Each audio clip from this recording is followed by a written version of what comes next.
तो आज हम लोग का नेक्स्ट लेक्चर स्टार्ट करना है। नहीं, कल हम लोग बताया था तुम लोग को इलेक्ट्रॉन्स, प्रोटॉन्स, न्यूट्रॉन्स कैसे निकालते हैं, ये सब निकालना सीखे थे।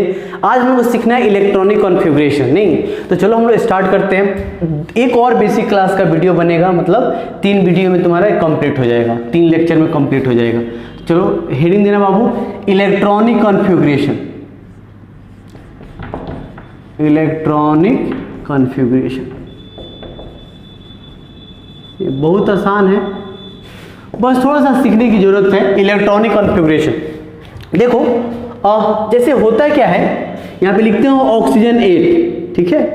तो इसमें इलेक्ट्रॉन्स कितना है बाबू, 8 है। नहीं, न्यूट्रॉन्स कितना है, वो भी 8 है। और तुम्हारे पास प्रोटॉन कितना है, 8 है। तो कल हम लोग पढ़े थे कि न्यूट्रॉन्स और प्रोटॉन्स से यहाँ पे 8 प्रोटॉन और प्लस 8 न्यूट्रॉन्स कहाँ रहेंगे, न्यूक्लियस में। ये तुम्हारा पहला ऑर्बिट है। नहीं हमें तो अभी देखो तुम लोग एक्चुअली में ऐसा ऑर्बिट होता ही नहीं है, तुम आगे जब पढ़ोगे तो तुम्हें पता चलेगा। नहीं तो देखो, तो कल हम लोग पढ़े थे, इसको हम लोग पहला ऑर्बिट बोले थे, दूसरा ऑर्बिट। और पहले ऑर्बिट में कितना इलेक्ट्रॉन्स बाबू, यहाँ पे इसको एस सबसेल बोलते हैं और इसमें 2 इलेक्ट्रॉन्स होते हैं। नहीं, एस में ही इलेक्ट्रॉन्स रहते हैं, 2 लिखे थे। उसके बाद इसमें क्या आता है, एस और पी आता है। तो देखो, तो 8 इलेक्ट्रॉन से 2 तुम रख चुके हो, यहाँ पे 2 इलेक्ट्रॉन रख चुके हो। नहीं तो फिर कितना इलेक्ट्रॉन्स और बचा, 6। तो इसमें कितना इलेक्ट्रॉन्स जाएगा, इसमें अगर बात करें तो 6, यानी कि पी में 6। इसमें क्या आएगा, इसमें तो पहले से 2 था। नहीं, पी में कितना जाएगा, 6। तो कहने का मतलब सिंपल सा ये है कि तुम अगर ऐसे लिखते हो, नहीं सबके लिए ऐसा डायग्राम बनाते हो तो अच्छा नहीं लगता है। तो एक ऐसा सिस्टम डेवलप किया गया कि जिसमें तुमको क्या हो जाएगी, थोड़ा सा तुम मेहनत करो और कितने ऑर्बिट है उस एटम के पास, हर एक ऑर्बिट में कितने सबसेल है, किस सबसेल में कितना इलेक्ट्रॉन्स है, बहुत आसानी से हमको क्या हो जाए, पता चल जाए। तो उसी के लिए डेवलप किया गया इलेक्ट्रॉनिक कॉन्फ़िगरेशन। नहीं तो चलो हम लोग देखते हैं और सीखते हैं इलेक्ट्रॉनिक कॉन्फ़िगरेशन होता कैसे है और हम लोग लिखते कैसे हैं, और हम लोग एसपीडीएफ के आधार पर इलेक्ट्रॉनिक कॉन्फ़िगरेशन पढ़ते हैं। ठीक है बाबू, तो चलो जरा सा देखना। तो सबसे पहले तो कल हम लोग पढ़े थे कि एस में जो एस सबसेल है, इसको बाद में हम लोग ऑर्बिटल पढ़ेंगे। तो एस सबसेल में कितने इलेक्ट्रॉन मैक्सिमम रख सकते हैं हम लोग, देखो तो कितना रख सकते हैं बाबू, एस में मैक्सिमम 2 इलेक्ट्रॉन्स रख सकते हैं। नहीं, इधर लिख देते हैं। बात करेंगे मैक्सिमम इलेक्ट्रॉन का, तो मैक्सिमम इलेक्ट्रॉन्स कितना रख सकता है बाबू, एस में 2 ही होता है ना। मिनिमम इलेक्ट्रॉन्स और पूछेंगे तो मिनिमम इलेक्ट्रॉन्स कितना रख सकते हो, 1 रख सकते हो, क्योंकि फ्रैक्शन तो होता नहीं है। उधर से अगर हम पी की बात करें तो पी में मैक्सिमम कितना इलेक्ट्रॉन, 6। मिनिमम कितना होगा, 1 से लेके 5 तक। उधर से डी की बात करेंगे तो कितना होगा, देखो तो 2, 6, यहाँ पे आएगा बाबू 10, और यहाँ पे बाबू कितना होता है 10, और 1 से लेके कहाँ तक, 9 तक। उसके बाद एफ की बात करें तो यहाँ पे क्या रखेंगे 14, और 1 से लेके कहाँ तक, 30 तक। नहीं तो ये तुम्हारे इलेक्ट्रॉन रखने के तरीका होते हैं। एस में मैक्सिमम 2, मैक्सिमम 6, 10 और 14। मिनिमम कितना रखेंगे, तो फ्रैक्शन तो रख नहीं सकते हैं, नहीं हमेशा होल नंबर में रखते हैं। तो पी में क्या होगा 6, या मिनिमम कितना रख सकते हैं, तो जितना तुम्हारे पास होगा 1 से लेके 5 तक। डी में कितना रख सकते हैं, मिनिमम 1 से लेके 9 तक, और 1 से लेके 13 तक हम लोग रख सकते हैं। नहीं तो सबसे पहले कुछ हम लोग ध्यान देते हैं। देखो ये बहुत इंपॉर्टेंट चीज है, तो ये चीज तो तुमको पता है, जानते भी हो तुम कि एस में मैक्सिमम 2 इलेक्ट्रॉन्स रह सकते हैं। अब तुमको यहाँ पे बात करेंगे इलेक्ट्रॉनिक कॉन्फ़िगरेशन निकालने से पहले बोलेंगे बाबू कि तुमको इसको याद कर लो। जैसे देखो तो ये न्यूक्लियस को हम लोग प्लस से दिखा देते हैं, ये पहला ऑर्बिट, ये दूसरा ऑर्बिट, ये तीसरा ऑर्बिट, और ये तुम्हारा कौन सा ऑर्बिट, चौथा ऑर्बिट। ठीक है, तो पहला इसमें इसको हम लोग एस मानते हैं, दूसरा में एस और पी होता है, तीसरा में एस पी और डी होता है, चौथा में एस पी डी और एफ होता है। नहीं तो क्या हम लोग इस ऑर्बिट को 1s नहीं बोल सकते हैं, नहीं बोल सकते हैं, बोल सकते हैं बाबू 1, और उसमें क्या है एस है, तो क्या हम इसको नहीं बोल सकते हैं 1s, कैसे बोलेंगे बाबू, यहाँ पे देखो तो 1s। अच्छा, इस ऑर्बिट को हम लोग बोलना चाहें इतना मेहनत नहीं करके तो क्या नहीं बोल सकते हैं 2s और 2p, इसको हम लोग बोल सकते हैं 2s और 2p। इसको क्या बोल सकते हैं 3s, 3p और 3d, 3s, 3p और 3d। नहीं उसके बाद क्या होगा, देखो तो यहाँ पे उसके बाद बोलेंगे 4s, उसके बाद क्या आएगा 4p। नहीं ऐसे लिखते जाएंगे। नहीं अब थोड़ा सा यहाँ पे देखो बाबू, यहाँ पे समझना अच्छे से, छोटी छोटी सी बातें हैं जहाँ पे तुमको थोड़ा सा केयरफुल होने की जरूरत है। हालांकि ये भी सही है, लेकिन ज़्यादा करेक्ट कौन सा होता है कि यहाँ पे देखो 3D का एनर्जी थोड़ा सा ज़्यादा होता है 4s से, थोड़ा सा, हल्का फुल्का 3D का एनर्जी ज्यादा होता है किससे? 4s से।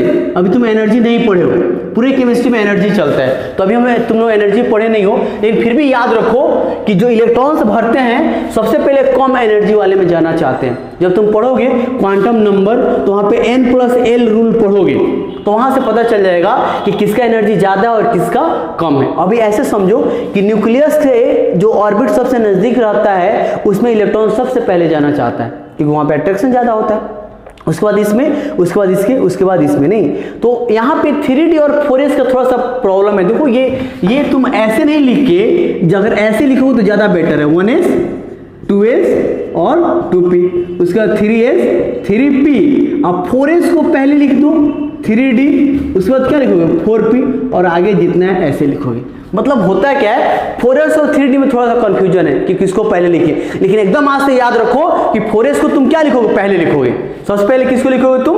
4s को। एकदम इस चीज को याद रखना है, ठीक है। अब बात आता है कि अगर सर मान लो कि यहां तक तो हमको याद रहेगा, अच्छी बात है, नहीं अब तुमको कहेगा कि Hg80 का लिखो, तो बाबू यहां तक तो तुम्हारे पास 36 इलेक्ट्रॉन रहेंगे, तो यहां तो तुम दिखा सकते हो, लेकिन अगर किसी के पास, जैसे मरकरी के पास कितना 80 इलेक्ट्रॉन्स है, तो उसको कैसे दिखाओगे? नहीं, तो ये सब चीजों को ध्यान में रखते हुए, और एक और चीज है बाबू यहाँ पे, मान लो इतना भी तुमको याद नहीं रहे तो कैसे करोगे? मान लो इतना भी तुमको याद नहीं रहे तो कैसे करोगे? तो इन सभी चीजों को दूर करने के लिए एक छोटा सा ट्रिक बताते हैं तुमको। भूल गए तो भी कैसे हम लोग कर लेंगे, कोई दिक्कत नहीं है। और हेवी एलिमेंट्स कोई है नहीं जिसका एटॉमिक नंबर बहुत ज्यादा है, तो उसको कैसे लिखेंगे जिसमें ज्यादा इलेक्ट्रॉन है, उसको भी हम लोग सीख सकते हैं। देखो कैसे, जैसे अब इतना तो तय है बाबू कि इलेक्ट्रॉन सबसे पहले कहां जाएगा, 1s में, तो ऐसे लिख दो 1s। उसके बाद कहां जाएगा 1s के बाद, देखो तो उसके बाद जाएगा 2s में और 2p में। तो क्या ऐसे नहीं लिख सकते हैं बाबू, 1s 2s और 2p। उसके बाद देखो तो क्या होगा, 3s 3p और 3d। उसके बाद आएगा 4s 4p 4d और 4f। उसके बाद क्या आएगा, अरे ऐसे लिखना है 5s, एक एक बढ़ा के लिखते जाना है, 5d 5f और 5g। जब भविष्य में तुम्हें एलिमेंट्स का डिस्कवर करना तो g का यूज करना, भी g का यूज नहीं होता है। उसके बाद बाबू आता है 6s 6p 6d 6f 6g और 6h। उसके बाद करते हैं 7s 7p 7d 7f 7g 7h और 7i। नहीं, अब मान लो ऊपर कोई आदमी बैठा हुआ है तीर धनुष लेके, एकदम नहीं पबजी खेल रहा है समझो, तो यहाँ पे अगर कोई आदमी है बाबू, तो और उसके पास तीर धनुष है, तो मारेगा तो सबसे पहले किसको लगेगा, सबसे पहले लगेगा बाबू 1s को। तो इलेक्ट्रॉन सबसे पहले कहाँ जाएगा, देखो तो अब ये सब भी ऐसे रट लो, ऐसे रट लो, या फिर देखो अब भी जो आएगा इसी को रिमेंबर करना, इसी को तुम क्या करना, टू रिमेंबर, नहीं इसको तुमको याद करना है। तो इलेक्ट्रॉन सबसे पहले कहाँ जाएंगे बाबू, 1s में, एकदम याद रखना। उसके बाद मारेगा तो कैसे लगेगा, देखो तो 2s, तो इलेक्ट्रॉन कहाँ जाएंगे 2s में। फिर मारेगा तो 2p, उसके बाद 3s, तो 2p और 3s। फिर मारेगा तो किसको लगेगा 3p, उसके बाद 4s, 3p के बाद 4s, 3p के बाद क्या आ गया 4s, 3p के बाद 4s, और उसके बाद देखो तो 4s के बाद आया ना 3d। तो ये तो शानदार तरीका है ना, 3d 4p और उसके बाद 5s, यानी कि 3d 4p और 5s। देखो तो, और देखो तो 5s।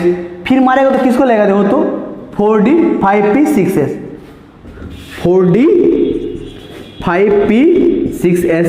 इस तरह से हम लोग कहाँ जाएंगे, 4f 5d 7sp, नहीं यहाँ तक, यानी कि 4f क्या आएगा 5d 6p और 7s। बस इतना ही तो तुमको याद करना है 7s तक। इस सब का जरूरत ही नहीं पड़ता है तुमको, इस सब का जरूरत ज़्यादा नहीं पड़ता है, ज़्यादा टेंशन लेने की जरूरत नहीं है। और पड़ेगा तो क्या होगा यहाँ पे 4f 6d, जाना जब भविष्य में जरूरत पड़ेगा तो तुम्हारा इतने में काम चल जाता है। नहीं, तो ये कहानी है किसका बाबू, इलेक्ट्रॉनिक कन्फ्यूजन याद करने का। एक तो तुम डायरेक्ट इसको तो तुम भूल जाओ, इसको तो याद नहीं करना है, इसको भूल जाना है, या तो तुम इसको याद रख लो या इस पैटर्न पे लिख के तुम फिट कर लो। नहीं, जैसे तुमसे कोई पूछा कि इसका इलेक्ट्रॉनिक कन्फ्यूजन लिखो, तो खट से क्या करोगे 1s 2s 2p 3s 3p 4d, और ऐसे तीर मार मार के बना लेना और बनाना शुरू कर देना। ठीक है, देखो चलो उसके बाद हम बात करते हैं इलेक्ट्रॉनिक कॉन्फ़िगरेशन लिखेंगे कैसे, तो तुम्हारे पास अब याद आ गया। अब इतना तुमको याद रखना है, देखो कितना बाबू याद रखना है, ज़्यादा आएगा तो उसको याद रखना है, कम आएगा तो इतना तो हमेशा याद होना चाहिए। 1s, उसके बाद 2s 2p, 3s 3p, उसके बाद क्या आएगा 4s, उसके बाद 3d 4p 5s। इतना तो सबको याद रखना है, ठीक है बाबू, इतना सबको याद रखना है। चलो लिखना शुरू करते हैं, कुछ इलेक्ट्रॉनिक कॉन्फ़िगरेशन सीखते हैं। तो ऑक्सीजन 8, इसमें इलेक्ट्रॉन्स कितना है बाबू 8, तो इस तरह से तुम लिखो ना, इस तरह से एडजस्ट करो इलेक्ट्रॉन्स को कि तुमको पता चल जाए कितने ऑर्बिट्स है और किस ऑर्बिट में कितने इलेक्ट्रॉन्स है। तो तुम्हारे पास 8 इलेक्ट्रॉन्स है, कैसे लिखेंगे बोलो। सबसे पहले 1s में जाएगा, तो मान लो तुमको कोई सामान दिया जाता है घर में रखने के लिए, तो कैसे रखते हो, पहले तुम क्या करते हो, पहले वाला घर पूरी तरह से भर जाता है, पूरी तरह से वो फुल फिल हो जाता है, उसके बाद दूसरे घर में रखते हो, दूसरे रूम में रखते हो।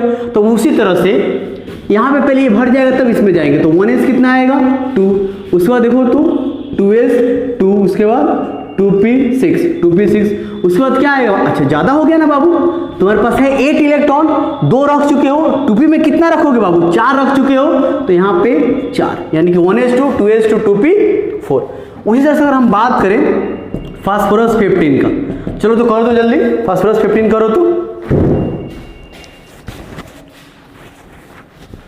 फास्फोरस 15 का कैसे करोगे, देखो तो फास्फोरस 15 की बात करें तो होगा बाबू 15 इलेक्ट्रॉन्स है, तुमको उसको एडजस्ट करने हैं, बहुत आसान चीज है। तो कैसे रखेंगे 1s2 2s2 2p6 3s2 और 3p। देखो तो बाबू यहाँ पे 4 10 2 12 रख चुके हो, 15 है, तो कितना रखेंगे यहाँ पे 3 रखेंगे, नहीं तो 1s2 2s2 2p6 3s2 और 3p 3 हो जाएगा। उसी तरह से अगर हम बात करते हैं बाबू यहाँ पे मान लो फास्फोरस पे -3 देते हैं चार्ज, यहाँ पे एटॉमिक नंबर कितना है इसका 15, कैसे लिखोगे बोलो। देखो तो 1s2, अब देखो इलेक्ट्रॉन्स कितना हो गया 15 था, 15 इलेक्ट्रॉन्स था, नहीं 3 ले लिया, तो कितना हो गया इसके पास 18 इलेक्ट्रॉन्स हो गया, 18 इलेक्ट्रॉन्स को रखना है। कैसे रखेंगे 1s2 2s2 2p6, कितना रख चुके हो 10, 2p के बाद क्या आएगा 3s2 और 3p देखो तो क्या आएगा यहाँ पे 12, यहाँ पे 6, तो 18 हो गया। तो बड़ी आसानी से तुम लोग क्या कर सकते हो, लिख सकते हो। कुछ होमवर्क दे देंगे, होमवर्क तुम लोग क्या करना अच्छे से बना लेना, लिखो नोट करो, जरा जल्दी नोट करो।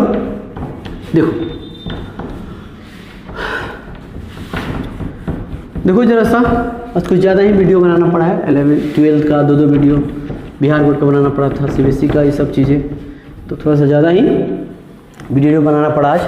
चलो ध्यान दो, फिर भी तुम लोग कोशिश करो इस सब सीखने की। एक एग्जाम्पल और करते हैं, जैसे मान लो यहाँ पे टाइटेनियम है, टाइटेनियम 24, तो कैसे करेंगे बोलो। तो 22 स्केडियम टाइटेनियम का कितना होता है बाबू यहाँ पे 22 होता है। लिखो तो इलेक्ट्रॉनिक कॉन्फ़िगरेशन कैसे लिखोगे, तो चलो लिखते हैं। सबसे पहले क्या लिखेंगे 1s भरेंगे 1s2, उसके बाद 2s2 2p6 1s2 2s2 2p6, उसके बाद कहाँ जाएंगे 3s2 3p6 और उसके बाद 4s2, लिख दिए ना। कितना इलेक्ट्रॉन रख चुके हैं देख लो जरा सा, चलो तो मिला लेते हैं। तुम्हारे पास 22 इलेक्ट्रॉन्स है, तो कितना रखे हो यहाँ पे 10 और फिर यहाँ पे 10 यानी 20, यानी 20 इलेक्ट्रॉन को रख चुके हो। 22 है 20 रख लिए हैं, अब कहाँ जाना है 4s के बाद क्या आता है बाबू 3d। डी में कितना रख सकते हैं देखो तो 10 रख सकते हैं, 1 से लेकर 10 के बीच में कुछ भी रख सकते हैं। अब कितना रखेंगे तो जितना तुम्हारे पास होगा उतना ही ना, तो 20 तो यहाँ तक हो गया है, बचा कितना 2, तो यहाँ पे कितना चला जाएगा 2 चला जाएगा। नहीं तो मेरे ख्याल से तो बना लोगे, बहुत बड़ी चीज़ है नहीं, कुछ प्रैक्टिस करना हो जाएगा, ठीक है। उस तरह से एक एल्युमिनियम पे देखो तो एल्युमिनियम पे +3, चलो 13 इलेक्ट्रॉन्स होते जब 3+ नहीं होता तब। अब 3+ आ गया है, इसका मतलब इलेक्ट्रॉन्स अब कितने हो गए बताओ जरा सा। इलेक्ट्रॉन्स की बात करें तो कितने इलेक्ट्रॉन्स हो गए यहाँ पे, तो इलेक्ट्रॉन्स देखो यहाँ पे 13 होता, लेकिन 3 दे दिया है, तो इसमें से 3 माइनस करना दो, क्या दिक्कत है, तो 10 इलेक्ट्रॉन होंगे। अब 10 इलेक्ट्रॉन को रखना है तो वो कैसे रखोगे बोलो 1s2 2s2 और 2p क्या हो जाएगा देखो तो 4 यहाँ पे है और रखना है 10, तो यहाँ पे कितना रखेंगे 6, यानी 1s2 2s2 2p 6। तो मेरे ख्याल से सब कर लोगे, नहीं हो जाएगा जी। चलो अब इसमें भी कुछ 1-2 ऐसा है ठीक है बाबू, एक दो ऐसा है जिसको तुमको अच्छे से सीखने की जरूरत है। नहीं, कुछ विशेष बात हम लोग करेंगे अभी, ठीक है। जैसे देखो कौन सी विशेष बात है, देखो जैसे तुमसे कहेंगे बाबू क्रोमियम 24 है, क्रोमियम क्या है 24 है, या फिर तुम्हारे पास कॉपर 29 है, कॉपर 29, इस दोनों का इलेक्ट्रॉनिक कन्फिग्रेशन लिखना है। कैसे लिखोगे, चलो लिखते हैं। इसके पास 24 इलेक्ट्रॉन्स है, आराम से लिखो 1s2 2s2 और 2p क्या आता है 6, 1s2 2s2 2p6, उसके बाद आता है 3s2 और 3p क्या आता है बोलो बाबू 6, उसके बाद 4s2। अच्छा यहाँ तो 20 रख चुके हो, तो d में कितना है 4, तो यहाँ पे 4 लिख दिया, 1s2 2s2 2p6 3s2 3p6 4s2 और 3d 4 लिख दिए। नहीं, एक चीज बताओ बाबू, ये तुम सही लिखो कि गलत लिखो? तो हमको तो नहीं लगता है बाबू, या तुमको भी नहीं दिखेगा कि कहीं गलत है, लेकिन ये तुम्हारा गलत है, ये तुम्हारा क्या है गलत है। ये तो भारी दिक्कत है बाबू, तुम लिखे हो सही लेकिन हो गया है गलत। नहीं, कॉपर के भी जरा सा देखते हैं, फिर उसमें हम लोग आते हैं, ठीक है। पहले कॉपर को देख लो, देखो तो 1s2 2s2 2p6 10 electron, 3s2 3p6 18 electron, 3p के बाद क्या जाएंगे 4s2, कितना है बाबू 20 इलेक्ट्रॉन 20 इलेक्ट्रॉन, और d में कितना जाएंगे 3d9, यानी कि ये भी तुम्हारा गलत है। नहीं, तो अब फिर सही क्या है, तो देखो कुछ नहीं करना है, इतना तो रहेगा ही, बस करना क्या है बाबू, यहां से फिर से लिख देते हैं 1s2 2s2 2p6 3s2 3p6 अब 4s1 और 3d क्या आएगा 5, तो ये सही है 4s1 3d 5, ये तुम्हारा क्या है सही है। अच्छा एक और चीज समझो, इसका भी लिखेंगे, ऐसा तो होता ही नहीं है, क्यों नहीं होता है वैसा अभी हम सीखेंगे। आखिर क्या हुआ कि ये फुलफिल नहीं हुआ और आगे चला गया इलेक्ट्रॉन, आखिर ऐसा क्या चीज हुआ, ये चीज देखोगे। नीचे वाला देखो तो इसको कैसे करेंगे, ध्यान देखो तो इसको लिखोगे तो ये भी तुम्हारा गलत है, ये भी तुम्हारा गलत है, फिर सही क्या है 1s2 2s2 2p6 3s2 3p6 4s1 और 3d क्या है 10, ये सही है। अब तो बहुत टेंशन की बात है, यहाँ पे भी 4s1 हो गया और यहाँ पे 3d 10 हो गया, जब भी होना चाहिए हम लोग यही ना पढ़े हैं कि पहला रूम भर जाएगा, पहला घर भर जाएगा तब आगे जाएंगे, लेकिन यहाँ पे तो उल्टा कुछ हो रहा है ना। तो ऐसा क्यों हो रहा है, तो देखो ये हुंड्स रूल को नहीं मानता है, एक रूल है हुंड्स रूल। नहीं, हुंड्स रूल तुम लोग पढ़ोगे तो तुमको पढ़ाएंगे वहां पे कि इलेक्ट्रॉन्स कैसे फिल करते हैं, और कुछ एलिमेंट्स जो होते हैं ना नॉन आइडियल टाइप्स के होते हैं, जो किसी भी जो जनरल रूल्स है उसको नहीं मानते हैं। नहीं, तो उसमें से क्रोमियम और कॉपर भी आता है, और 2-3 होता है जिसको तुम लोग आगे डिस्कस करोगे। नहीं, तो अब देखो इसको बाबू तुम चाहो तो समझ भी सकते हो और चाहो तो नहीं भी समझोगे तो भी याद कर सकते हो, लेकिन एकदम याद रखना है बाबू कि ये तुम्हारा ऐसा नहीं होता है। नहीं, तो फिर ऐसा क्यों होता है, आखिर कोई पूछेगा क्रोमियम का एक इलेक्ट्रॉन अपने आगे वाले ऑर्बिट में क्यों चला गया, ऐसा क्या हुआ, नहीं, या फिर ऐसा क्यों होता है, तो फिर हम लोग क्या जवाब देंगे, तो कोई जवाब नहीं रहेगा। नहीं, तो कोई जवाब होना चाहिए, इसके लिए थोड़ा सा हम लोग मेहनत करेंगे, ठीक है। तो चलो हम लोग सीखते हैं कि ऐसा क्यों होता है, आखिर क्या हो गया कि क्रोमियम ने हमारा बात नहीं माना, वो अपना किया, नहीं अपने मन का किया, ठीक है। तो चलो हम लोग देखते हैं। अब इसको देखने के लिए बहुत ही एकदम मतलब नहीं होता है, बहुत ही शानदार टॉपिक अभी हम लोग पढ़ेंगे, ठीक है बाबू, जो कि तुमको बहुत जगह हेल्प करेगा। किसी चीज को पढ़ने के लिए मतलब 2 रास्ते दे देगा।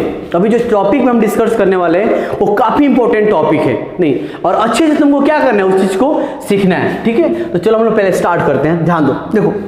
देखो जो हम लोग बाबू बोलते हैं ना, ये एस है, ये पी है, ये डी और ये एफ है, तो आखिर ये दिखते कैसे हैं, sp-df दिखते कैसे हैं, तो तुमको बात करेंगे s का, तो s कुछ ऐसा दिखता है, ऐसे न्यूक्लियस हो गया और ऐसे स्फेरिकल दिखता है, इलेक्ट्रॉन यहाँ कहीं भी इलेक्ट्रॉन पाए जाने की क्या होती है संभावना होती है। नहीं, तो अब इसको हम लोग बोलते हैं कि s कैसा दिखता है, तो s दिखता है स्फेरिकल।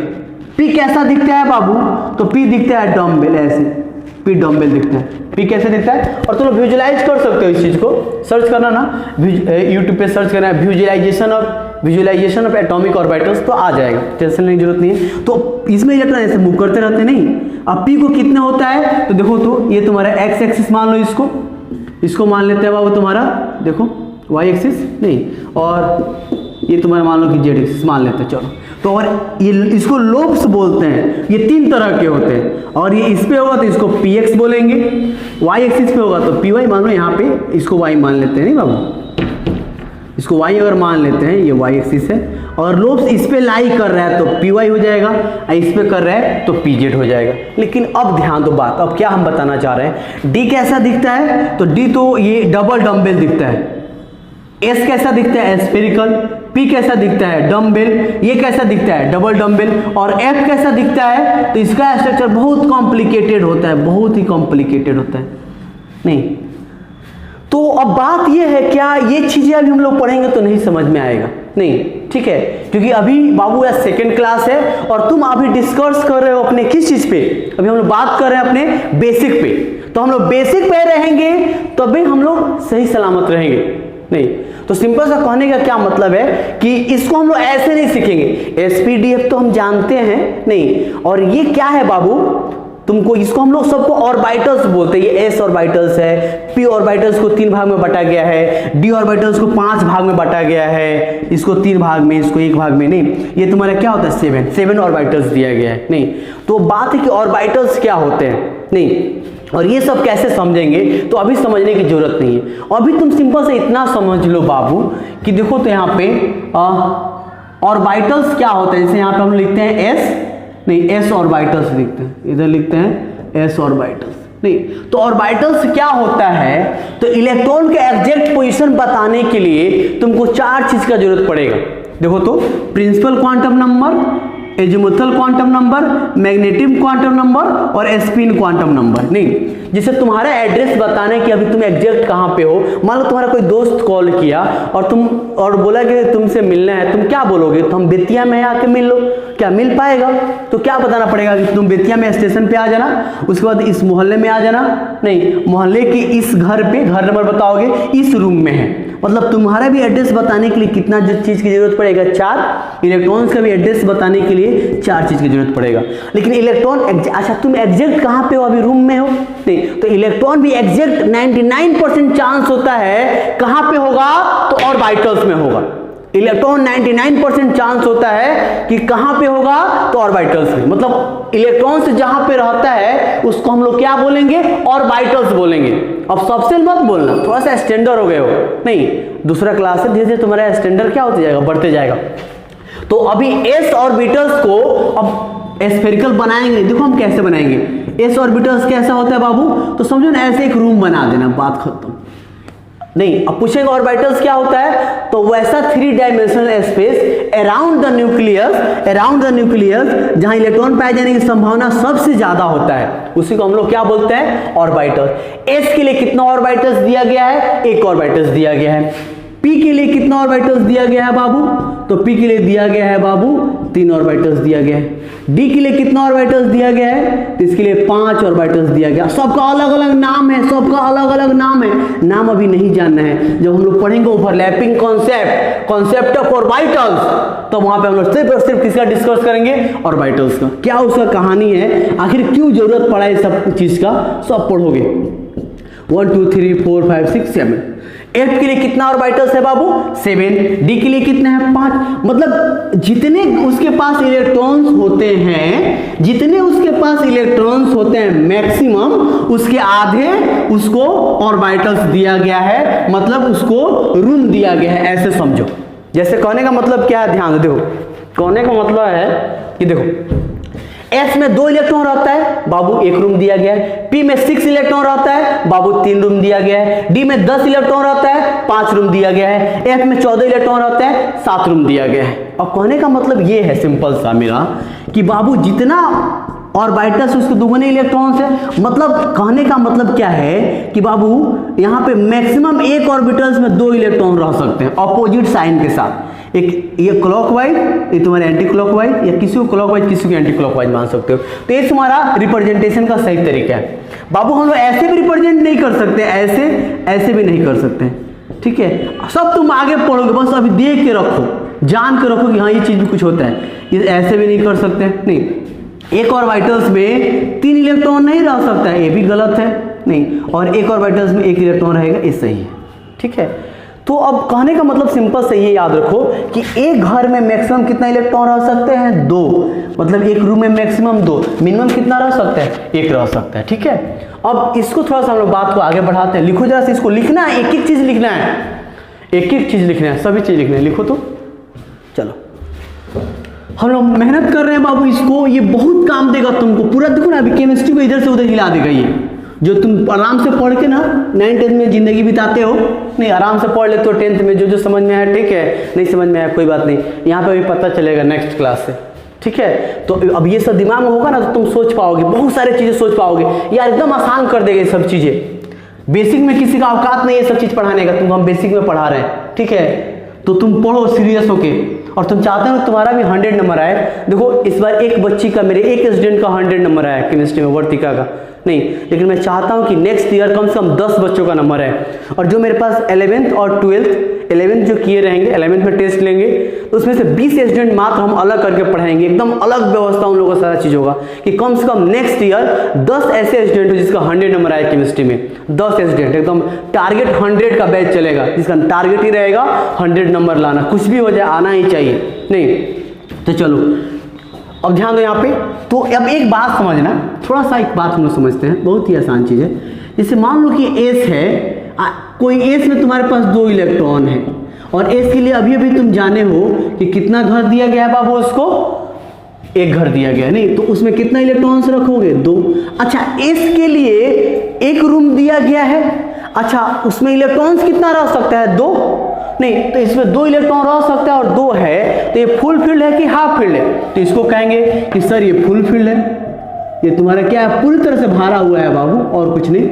उसके बाद बात करते हैं, अच्छा अगर 1 इलेक्ट्रॉन रहता तो फिर क्या होता? तो क्या होता, 1 इलेक्ट्रॉन रहता तो 1 ही भरते इसमें, और इसको हम लोग क्या बुलाते हैं? Half field. इसको क्या बुलाते हैं? Half field. नहीं, जैसे समझना बात को बड़ा आसान है। देखो जैसे हाइड्रोजन के लिए 2 क्या आएगा? 1s2, तो इसमें देखो तो कितना इलेक्ट्रॉन्स है? 2।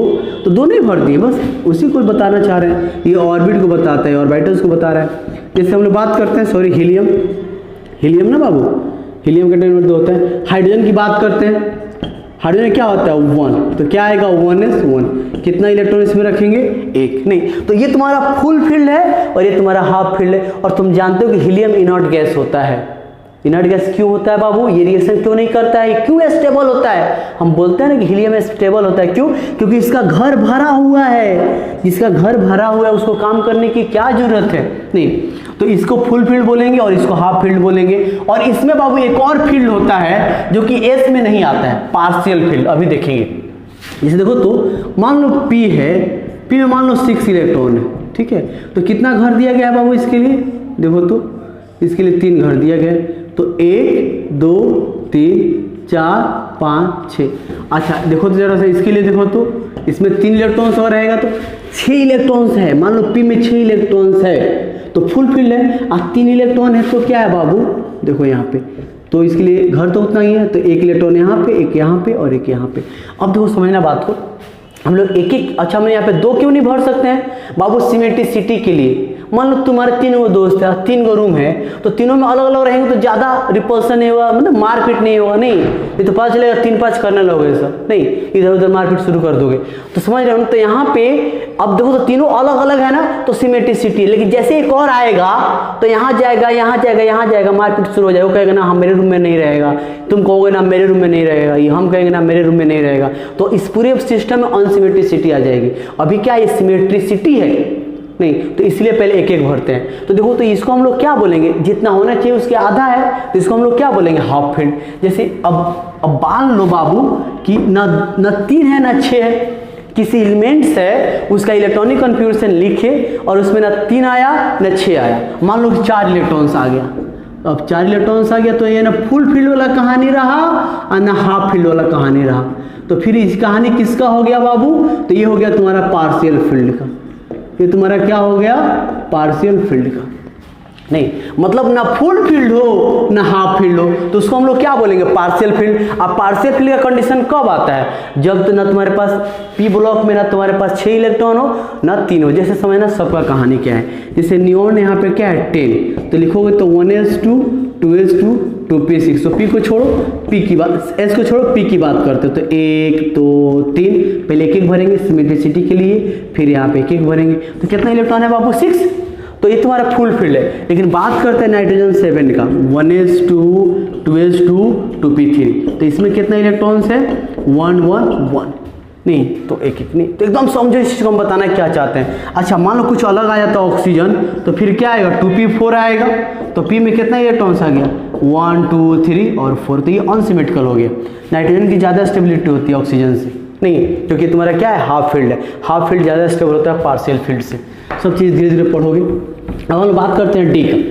तो डायरेक्ट डी और एफ का हम लोग बात करते हैं। डी का देखो देखो, डी की बात करते हैं। डी में अगर 10 इलेक्ट्रॉन है, कैसे भरोगे? घर तो उतना ही है, वो कभी चेंज नहीं हो सकता। इलेक्ट्रॉन कम बेस हो सकते हैं। 1 2 3 4 5 6 7 8 9 10।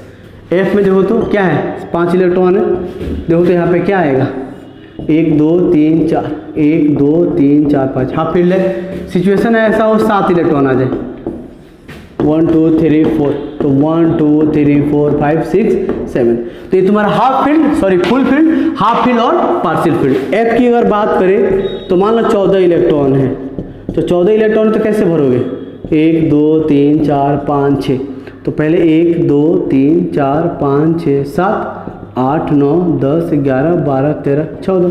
तो इसमें अगर हम बात करते हैं बाबू 7 इलेक्ट्रॉन है, कैसे भरेंगे? 1 2 3 4 5 6 एक एक भरो। हाफ फील्ड हो गया नहीं। अगर 8 इलेक्ट्रॉन है तो फिर भरो इसको, 1 2 3 4 5 6 1 2 3 4 5 6 7 नहीं।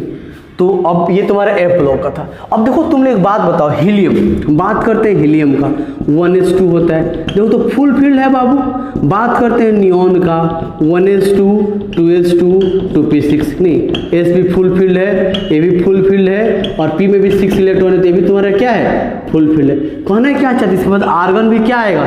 सबका बाबू फुल फील्ड आएगा नहीं। उसके बाद आर्गन के बाद जेनॉन भी क्या आएगा? फुल फील्ड आएगा। तो इनॉर्ट गैस हम लोग कहते हैं बाबू कि ये रिएक्शंस नहीं करते। जितने इनॉर्ट गैस होते हैं रिएक्शंस नहीं करते हैं। अब ये रिएक्शंस क्यों नहीं करते हैं? तो हम लोग कहते हैं कि इसका ये स्टेबल है। ये सब के सब क्या है बाबू? स्टेबल है। अच्छी बात है, रिएक्शन नहीं करता है, स्टेबल है। तो बाबू स्टेबल क्यों है?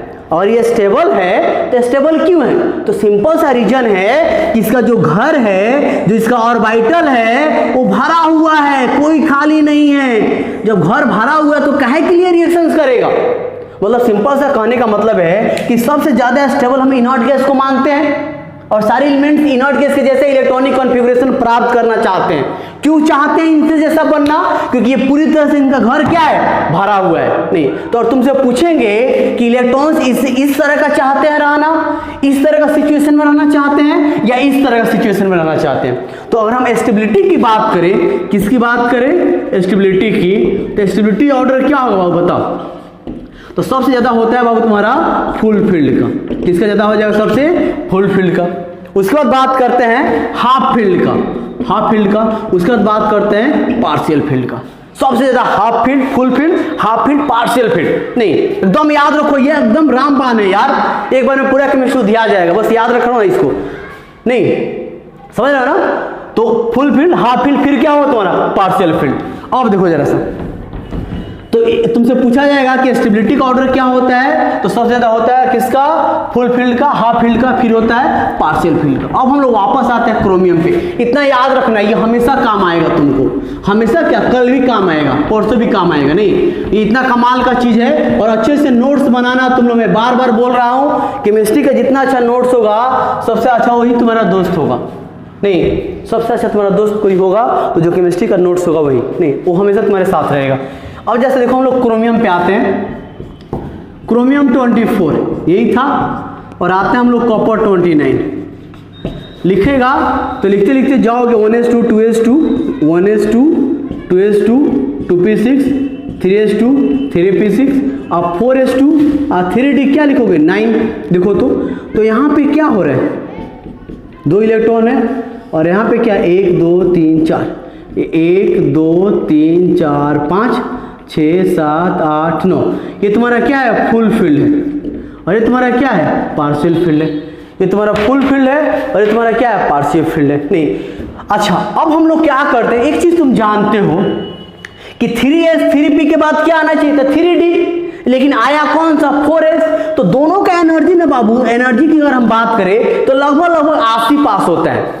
4s का और 3d का एनर्जी में कोई खास अंतर नहीं होता है। मान लो कि हम तुमको केमिस्ट्री पढ़ाते हैं, मेरे पास 2 रूम है, नहीं तो कभी मैं इस रूम में पढ़ाता हूँ, कभी उस रूम में पढ़ाता हूँ, नहीं तो होता क्या है, अब हम तुम किस रूम में पढ़ना प्रीफर करोगे, नहीं तुम्हारा पूछा जाएगा, नहीं तो तुम उस रूम में पढ़ोगे जहाँ पे लाइटिंग बढ़िया हो, नहीं उसमें तुम्हारा एसी ओसी लगा हो, सारा कंडीशन तुम्हारा मतलब ज्यादा स्टेबिलिटी हो, जिस रूम में तुमको ज्यादा मन लगता हो, नहीं तो यहाँ पे दोनों का इलेक्ट्रॉनिक, दोनों का एनर्जी सेम है, तो इलेक्ट्रॉन यहाँ रहे या यहाँ रहे कहाँ फर्क पड़ता है, दोनों का एनर्जी सेम है, तो 4s में रहे या 3d में रहे कोई अंतर नहीं पड़ता है। तो इसलिए एक इलेक्ट्रॉन यहां से यहां चला जाता है, मतलब एक इलेक्ट्रॉन यहां से यहां चला जाता है, और जाने से देखो क्या होता है, होगा 4s 1 और 3d 10। फायदा देखो, 2 इलेक्ट्रॉन और यहाँ पे क्या हो जाएगा, देखो तो यहाँ पे 1 2 3 4 5 6 10, ये भी तुम्हारा ये हो गया हाफ फील्ड और ये हो गया तुम्हारा फुल फील्ड।